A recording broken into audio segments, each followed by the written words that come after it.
Do you, your company or agency deliver virtual pitches? Or is it something that you see yourself needing to do in the near future?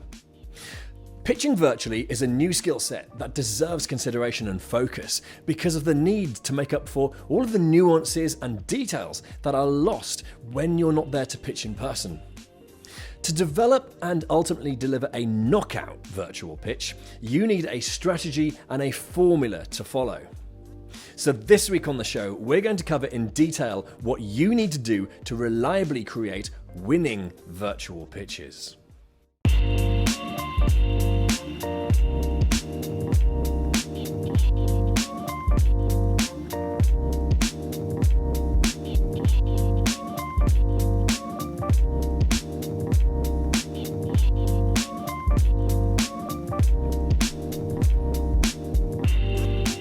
Hello, good afternoon. My name's James Rostance and this is the 414 live and exclusive to LinkedIn Live each and every Thursday, today in the afternoon.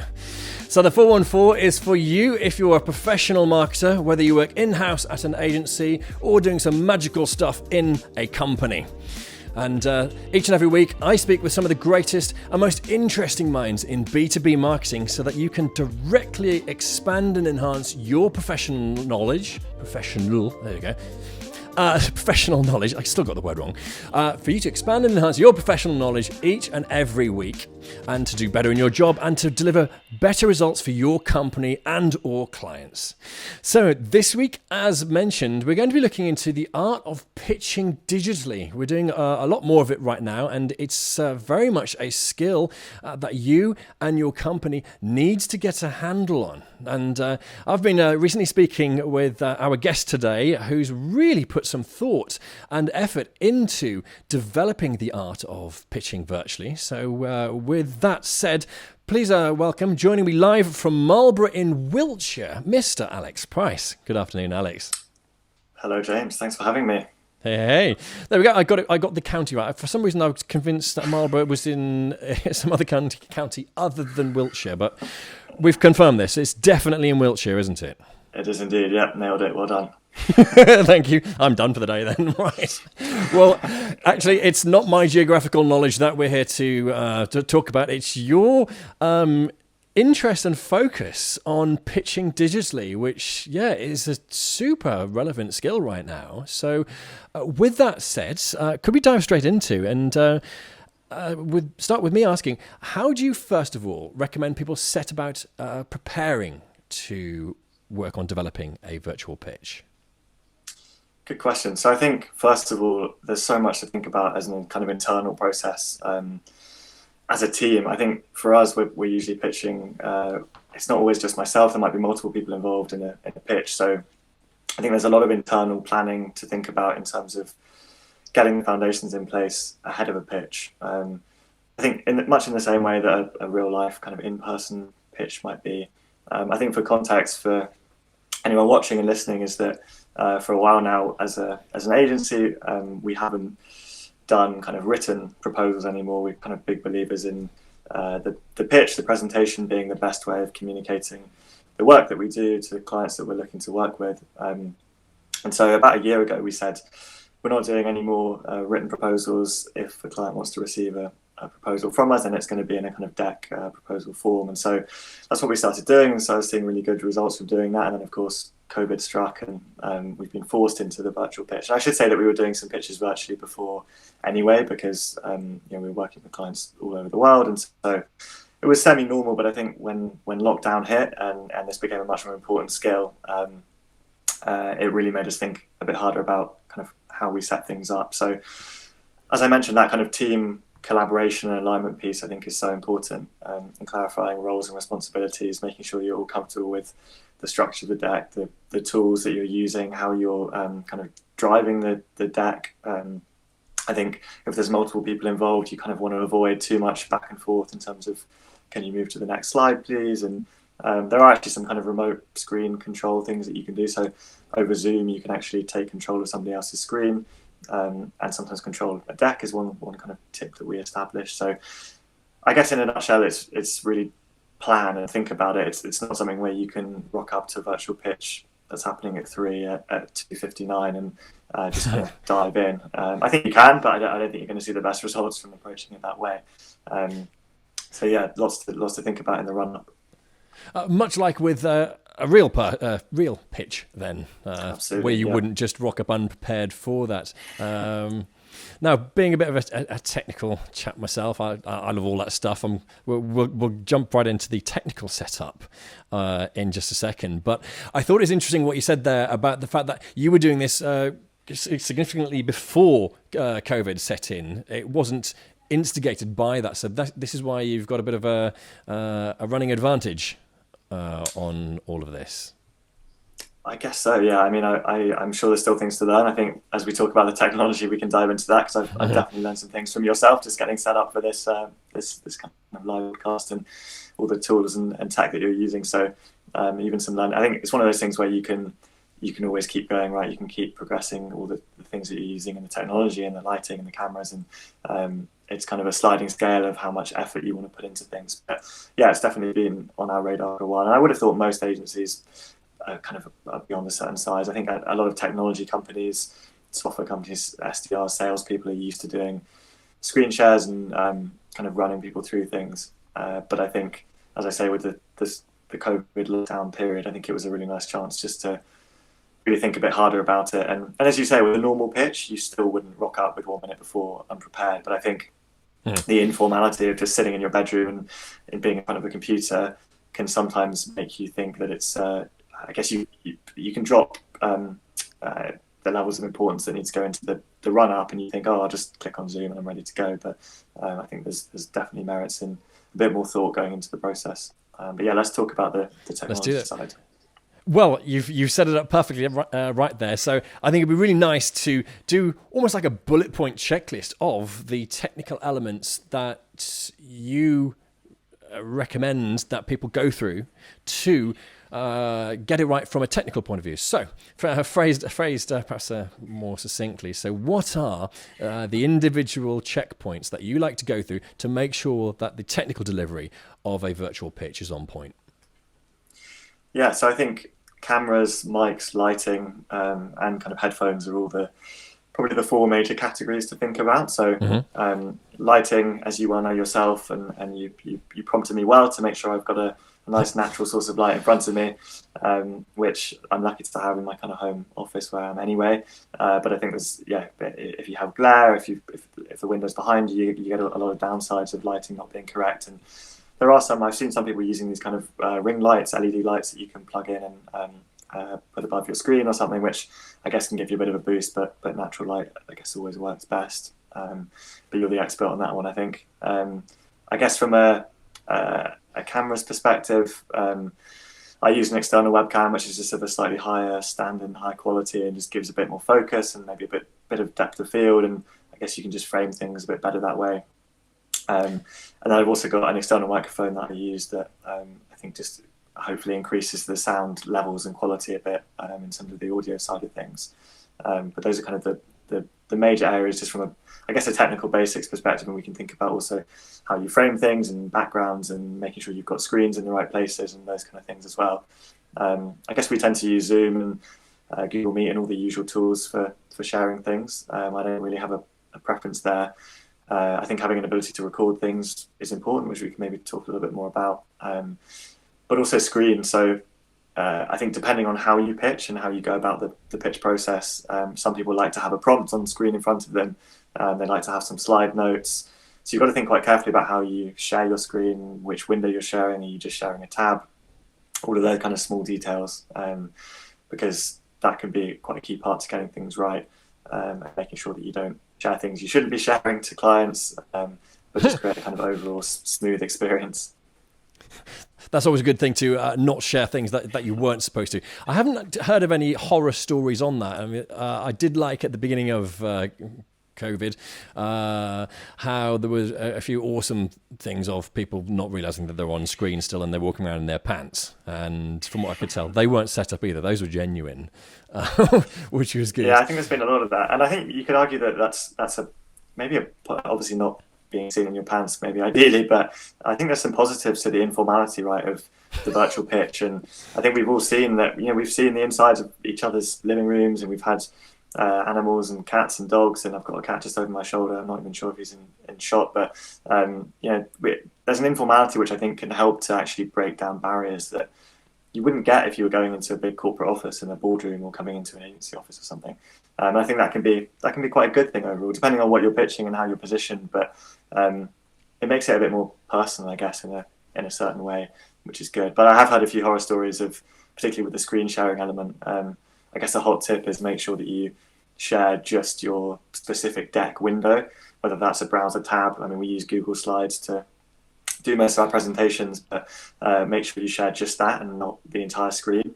I've seen or heard of stories of messages between team members kind of sliding onto the screen for the client to see that they shouldn't have seen. I've seen and heard people using the chat in Zoom to talk to each other, thinking they're just talking to each other, but actually accidentally talking to everybody on the Zoom call, and similarly sharing things they shouldn't be sharing that aren't exactly client friendly, prompts to each other, those kind of things. So yeah, there's a few things to think about on that front. There's nothing worse than a notification from your girlfriend or mum popping up on the screen mid-pitch. That's a good one, actually. Before I forget, I like the very first thing that you led with on your list of things to do is number one. Alex Price says, "Don't be seen in your pants." I think that would make a great Instagram sort of social media top tip number one. That's a good one. All right. The other one was, in fact, looking at your screen right now. Yes, you're right. Your setup is looking good right there. We'll just cut to one shot of you. It's you're benefiting there from a nice amount of natural light, which does make a difference. I've seen a lot of calls where people are just in their kitchen or study, and light, they're not giving it any consideration. So right now you're just facing your window in is this your front room or study? So I'm lucky to have a spare little office space that was an old bedroom, but I've got a desk in front of me and a big kind of double window in front of me, and just a sofa behind. But it's definitely an important one to think about. I think when I was doing some pitches in the office, I was thinking about even then how you frame things, and I guess some subtle positioning of trophies that we might have won from previous projects, and making sure the plants are in a nice shape, and those kind of things all are nice touches to think about in terms of your background. Obviously, virtual backgrounds have been a huge theme and a big trend, but I kind of prefer to just be a bit more transparent, a bit more open, and I guess there's always something, I don't know, I always wonder with virtual backgrounds what someone might be. What's really there, yeah.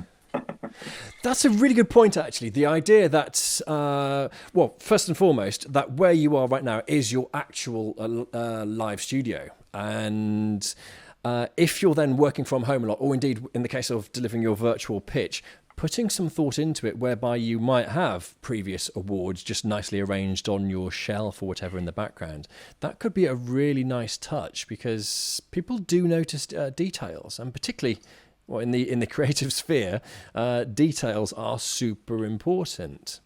That's definitely, nice. Yeah. Okay. And I think it's almost subconscious in some ways as well. It's kind of it's a subtle touch that people might not even consciously acknowledge, but I think just is a nice subconscious nudge in a certain way.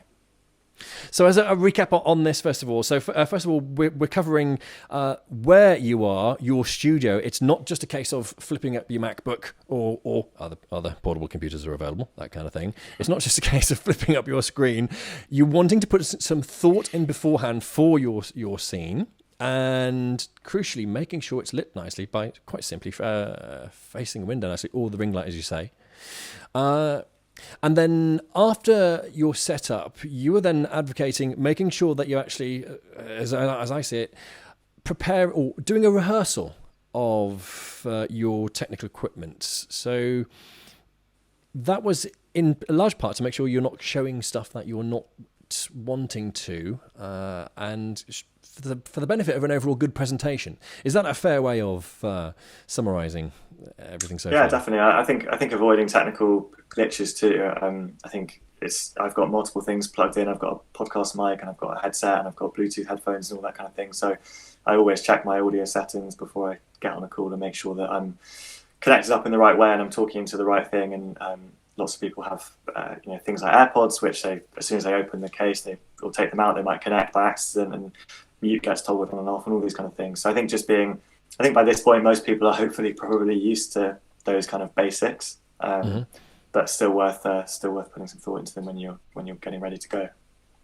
Well, actually, I thought it would be really good to cover all of the basics, because you can never be sure how detailed someone's knowledge is on any subject. So if there's just one thing you can pick up from it, that's always a good one. So what do you recommend for your equipment then for doing virtual pitches? Let's give us a list run through. So where I am now, I tend to use I've got a big kind of big wide monitor in front of me. So I sit kind of square onto my monitor. I have a separate webcam that's actually on a kind of mountable arm that I can move around a little bit and reposition if I need to, with some of the things we've talked about in mind. And then tend to use a headset with a kind of boom microphone just coming from the ear, and that generally works well for me. I think the important thing for me is feeling as though I'm talking kind of straight on to the camera.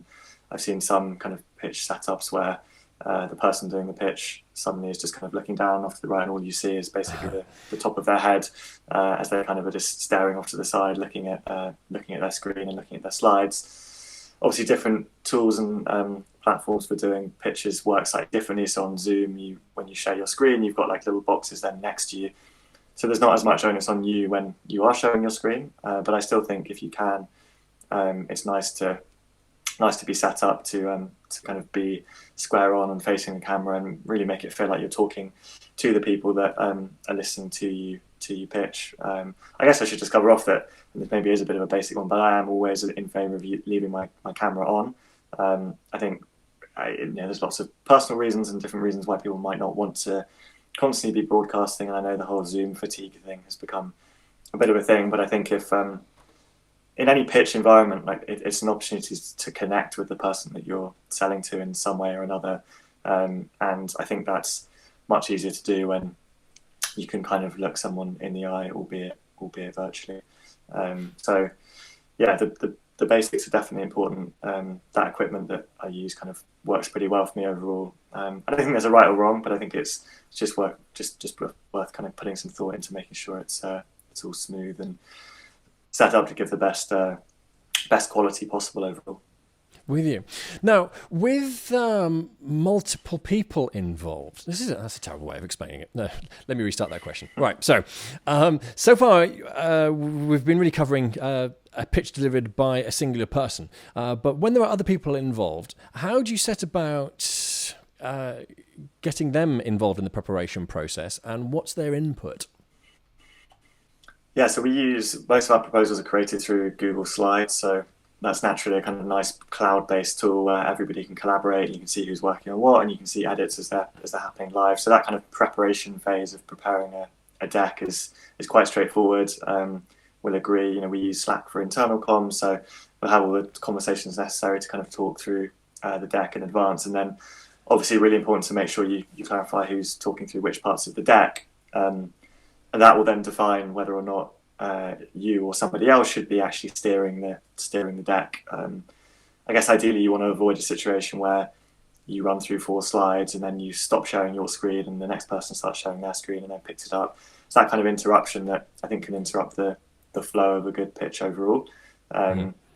So ideally you want to really, I guess if there's one person leading the majority of the pitch process, then they're probably the one that should be steering as such, but you can use little visual indicators or prompts where you might hover your mouse or depending on your screen setup to indicate to move on to the next slide. But that's something to agree amongst the team. But I think it's still important to say that you should try and avoid the process of constantly saying to your colleague, next slide please, next slide please, next slide please, a bit like the COVID briefings we've all been having on TV with Chris Whitty talking through his slides and saying slide, next slide. I don't think that's the smoothest way of delivering a pitch if possible. That's a really good point, actually. In fact, that makes me, I think of presentations when I was at school, which was quite a long time ago now, I think, sometime in the 90s, where you would have to manually say, next slide, please. All right. I wanted to just highlight your top tip there, as I see that, of having some kind of almost secret visual or some kind of secret cue for your team member, if it's not you operating, for them to advance it. So what do you prefer to use as your secret or not so secret cue for whoever's operating to advance to the next slide?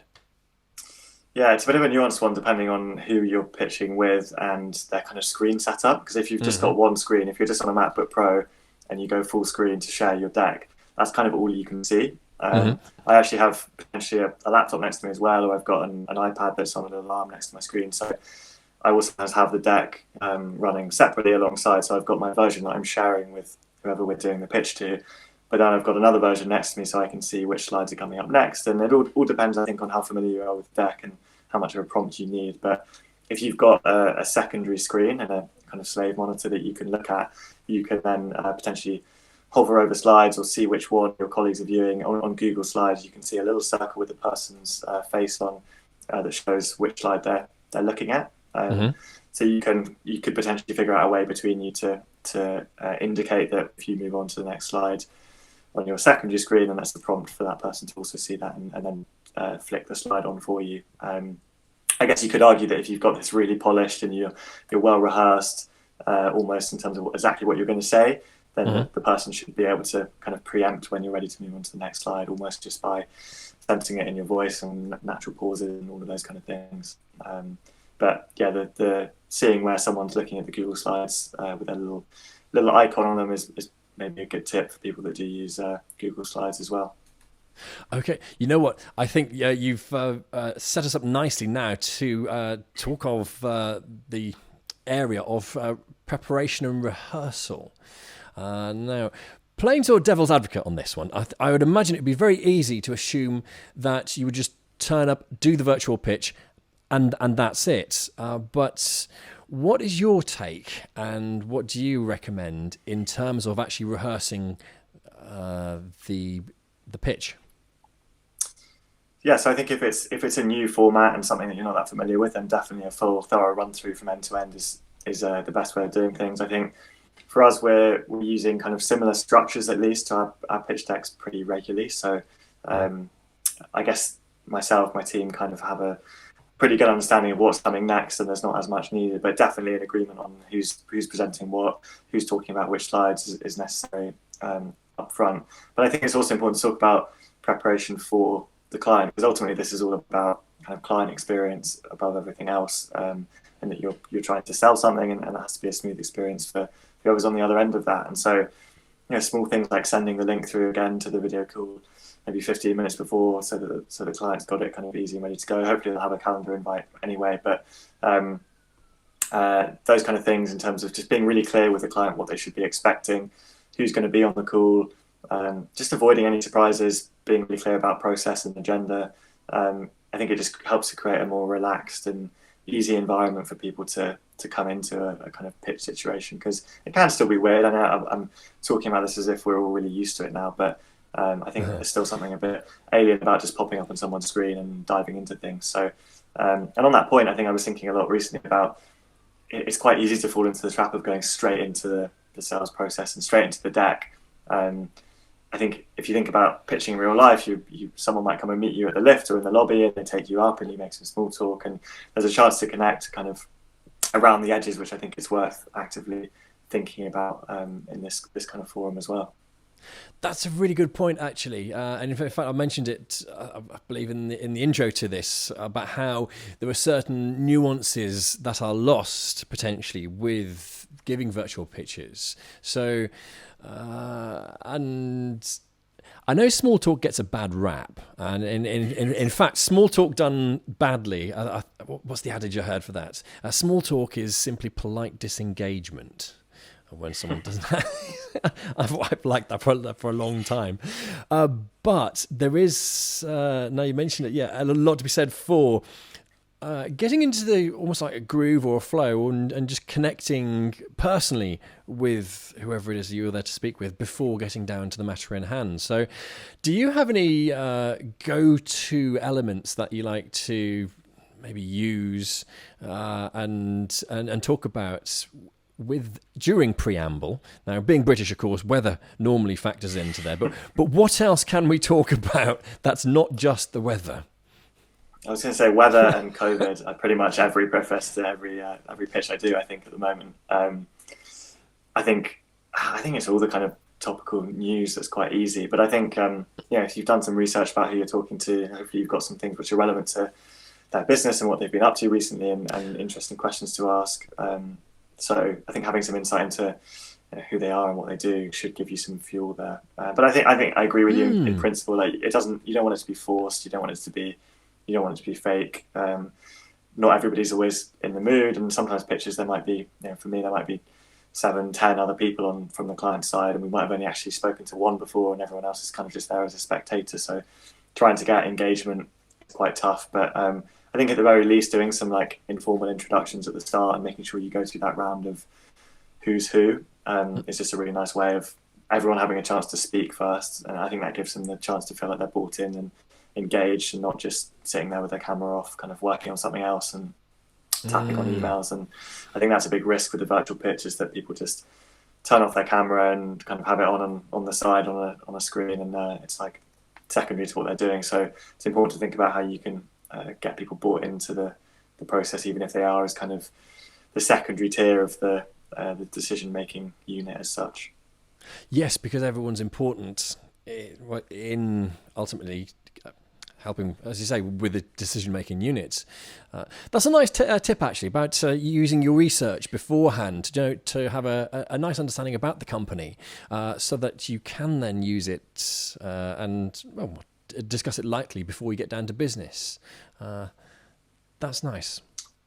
Absolutely, yeah. And we work a lot with technology businesses, so a lot of B2B tech, software, SaaS companies, and there's a lot of news out there. A lot of them are raising money and releasing new products, and so it's there's always something out there which I think we can find, and frankly we should know, because we're interested in working with the client, and we only ever pitch if we think something's a really great fit for us and we're excited about working with the client. So this kind of thing doesn't feel like an effort. I think it shouldn't feel like hard work. It's exciting for me to kind of look at the landscape and see who we're talking to and what's been happening recently. Got it. Now, in terms of what can go wrong, we do need to cover that. I never like to focus on negatives, but being prepared is normally a good thing. So, what are the key things that can go wrong and that you need to try and mitigate against? Yeah, so we talked about the not sharing things in front of clients that you shouldn't, or team communication, making it onto the screen. I think that's definitely an important one in terms of how you set things up from a tech angle. Obviously, internet connections is a big one at the moment, making sure that you've got a stable connection and you're hopefully going to stay online. We did actually have one slightly car crash pitch ourselves where the internet dropped out. I should say, actually, we ended up winning the project, but I just had completely shocking internet. It had been perfect all morning. I've been talking to the team, everything had been fine. I got on for the pitch and I kept dropping out. It kept kicking me out of Zoom. The whole thing was just completely unstable. And the team, I was kind of central to it. I had a couple of others on the call with me, but they weren't able to run through other parts of the deck. So what we actually ended up doing was doing a video recording of us running through the deck straight afterwards. So I closed Zoom, I opened up a kind of screen recorder, video recorder on my computer. I basically just talked through the deck as if I was talking to the client, but there wasn't obviously any opportunity for questions or pausing. But that allowed us to package it up. Our head of UX and design did similar, and then merged this video together. And about an hour later, we'd kind of packaged up a video recording of the pitch. And I think that's central to what we believe about pitching, is that we should have a chance to talk our clients through our ideas and how we think we can add value. Because the easy thing to have done in that situation would have been just to send a PDF copy of the deck through and say, sorry, internet dropped, but here's the proposal. Let us know if you've got any questions. And they were open to rescheduling for another day or finding another time. But again, as I said at the start, really big believers in making sure that we talk through proposals, pitch decks, rather than just send them, I guess, in an A4 sheet of paper, which I think, we're delivering really exciting digital projects, and I can't think of any medium worse for kind of talking through that than a written A4 sheet of paper. So being able to get across more visual work and even recordings and video and other things is really important. So yeah, biggest car crash I think we've had is on the internet connection side of things. But I think, again, people are kind of used to that now. So if it goes wrong, just got to roll with it and find another way to get through it. So those are probably the main things I can think of in terms of things to look out for. That's very honest, by the way, saying, "Hey, look, well, we've been there, done that, and had the worst thing happen." I suppose with working from home, there's relatively little you can do if you're unfortunate enough to have bad internet connectivity. So, as an alternative option, okay, let's run with this as an example. So, say you're running an agency and you're working from home and you happen to have dodgy internet. Would you, in which case, advocate that maybe for when it comes to the time of doing the pitch, to either going to your office where you've got good facilities, or indeed, I suppose, going to a WeWork type conference facility where they've definitely got good internet for the purpose of just making sure you've got good internet for that one pitch? Is that something that you would either do yourself or recommend that others do? Yeah, I think that's a great way of doing it if you can. I mean, I think my main concern at the moment is just kind of health and safety and making sure that we're not pressuring team into using office without kind of wanting to or feeling safe doing so. I know a lot of our team kind of commute into our office in the middle of London, and that's kind of my main concern at the moment. But I think it's worth doing if you can. But equally, I'm not going to say that people need to get on 2 tubes and a bus just to do the pitch. But I think if there's one with an easy reach, then that's a really good way of doing things. I know when I'm back in London, I've been using the office a bit for that kind of thing. And potentially for certain pitches might make it feel just a little bit more professional in terms of background and setting and showing that you do have an office. And there's kind of a culture which I think you can communicate to some extent by showing your office too.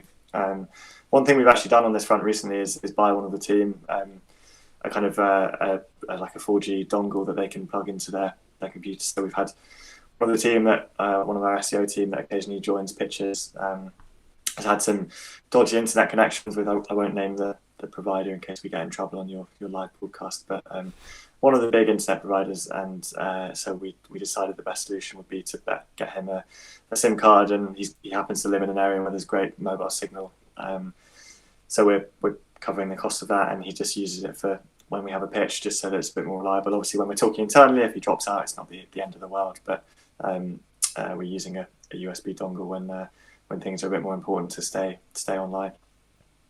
That is a good plan. I think that counts as Plan C. Nice. Okay, well, that is the actual delivering of the virtual pitch and preparing for it. And I suppose the final piece in the puzzle is for what you do with regard to following up, having done a virtual pitch. What's the process involved there? Yeah, so I think one thing to think about actually is at the very start of the pitch, just to jump back quickly, is to think about whether you can record the whole thing. Because I think a virtual pitch is a great asset in terms of a recording. It's kind of the ultimate piece of internal sales enablement, because I think we're often in environments where we're working with a CMO, VP marketing manager that's kind of leading the relationship, leading the agency selection process, but ultimately then going back to the rest of the business to choose who they're working with. And I think previously, if other stakeholders couldn't make it to the pitch that we were doing in person, then that was it. They kind of missed out, and we were kind of selling ourselves to the marketing person, and the marketing person was having to go and sell us themselves. Whereas I think a video recording of the pitch is such a great asset, because if you send that through afterwards, likelihood is that the person you've been talking with is going to click forward and send that to all the other stakeholders that have been involved. And sure, not everybody might watch it, but it's a great way of getting internal buy-in from others in the business. We've had video recordings of pitches go to CEO level in a way that CEO would never have typically been involved, but it's been interesting in seeing who's working on what, and they've been able to see me and or some of the team talking into a camera, and they've got to see the whites of my eyes and see how I approach things, and get a sense for me as a person ultimately. And I think we have to remember in the B2B world that we're still selling to human beings, and I'm a big believer in the B to H, business to human mentality rather than business to business. It's not just a logo or a company name that we're selling to. There's still that human connection. So yeah, sending that recording through, if you have permission to record, I think is definitely recommended. I think it can be a really powerful asset internally. It will tend to send through a recording of the pitch if we have recorded it, and then we'll also send through a PDF of the deck itself, recognizing still that it is important, once we've been through the initial pitch, that we have a PDF copy of it that people can refer back to, rather than having to refer back to a video the whole time, for example. So those are the kind of two key follow-up bits. I know certain agencies might go along to pitches and leave goodie bags, or take certain things with them to clients. So obviously that's a bit more difficult with people working from home and people being spread out. But I guess there might be some, in certain environments, kind of thoughtful things that you could do to send through to prospects that you've been talking to as a pitch follow-up, whatever that might look like for your business. I like those as your two, for me, key points there for your follow-up. The first being the recording. And actually, now you mentioned that, in delivering a virtual pitch, you've actually created a super targeted, high-quality piece of marketing collateral. And definitely. Yeah, certainly with social media, you repackage, repurpose, and use it in as many different ways as possible. So with the recording of the virtual pitch, that makes total sense to be able to make it available for other people who might not have seen it first time, or even get the chance to watch it again. Yeah, the other side of that, actually, which I think is really worth highlighting, is that typically if I'd been to do a pitch myself in someone's office and that wasn't recorded in any form, if we then won that project and moved it forwards, my team, I would have to then kind of fully onboard the team when I was back in the office at a future date, by which point I might have forgotten half of what I've said and what I've promised to the client, and some of the questions that came up. Whereas with a video recording, it's all there. So not only is it useful for others that you're selling to, but actually you can then use that as an internal resource. And whenever we win a project, we then have an internal kickoff session. If we happen to have recorded the pitch, then all we have to do is share the video of that, and that saves me having to kind of rebrief the whole team. And they get to see the client's concerns, they get to kind of hear the client talking, they get to hear the questions the client's been asking. So it's a huge internal asset and resource as well. Yes, and the other point you mentioned of sending something physical as a follow-up, that's, I can see, is a nice touch, indeed. Yeah, it's not something that we've done a great deal of, but I think direct mail's been a challenge with people not being in offices. I actually got an email today from someone trying to sell me something, saying, I sent you something to your office last month, I'm not sure if you received it. And I was thinking, no, I haven't been there for a while, so sorry, but I don't think it's the best time of year with everything that's going on to be trying to reach people through direct mail, unless you can somehow get it to home addresses. But obviously data protection, everything is pretty complex. So it's not something that we've done a great deal of, but I think certain businesses might have follow-up kind of resources that would work well in that format. So definitely worth thinking about. All right. Well, in that case, now would be a good time to ask for a concise summary of the main things that someone, whoever's involved in the pitch. Actually, I was going to say marketing, but this is a marketing and it's a sales thing, and actually a team-wide effort, potentially, in creating a virtual pitch. So for anyone that's going to be involved in the virtual pitch, what would be your key pointers and as a summary for ultimately achieving success with all of this? Yeah, so there's a lot there, isn't there, that we've talked about, but I think to wrap everything up, I would say, make sure you've done the preparation and actually put some thought into this. So rather than just kind of going with the flow, actually do some thinking, get together with your team and think things through. Think about the technology you're using, think about the setup you've got. I think everyone's been investing a bit in their little home office spaces and those kind of tools and bits and pieces. So that's a really key part to creating the right environment. And I think ultimately this is all about the client experience. So how can you make it easier for them? What can you share with them? How can you make their experience as smooth as possible? And one thing we didn't talk about, but just to mention briefly, is making sure that we give people time to ask questions during the pitch is an important one too. Giving them a chance to feel engaged as you run through the deck. but keeping your flow. So yeah, preparation, technology, tools that you're using, planning with the team, and then the follow-up, I think, is really key too in terms of hopefully sharing and recording. Perfect. Well, Alex, thank you ever so much for sharing that with us today, and thank you for bearing with me with my various stumblings. I've had a Thursday full of just not being able to talk properly, and it's always good when you're doing a live show. Well, look, Mr. Alex Price, live from Marlborough in Wiltshire. In Wiltshire. Thank you very much for joining me this afternoon. Thanks, James. Thanks very much. And hopefully, if you've enjoyed watching, then the 414 is very much for you. If you've not already subscribed, then please head to the 414.net. There you go, web address on screen, 414.net, for all subscription options, as well as for catching previous episodes. So each and every week, as mentioned, I get to speak with some of the greatest and most interesting minds in B2B marketing for you to directly expand and enhance your professional knowledge as a professional B2B marketer, or indeed as a company executive with a hands-on role in your company's sales and marketing. Well, there you go. My name's James Rostance. Thank you very much for watching, and I'll see you here, same time next week.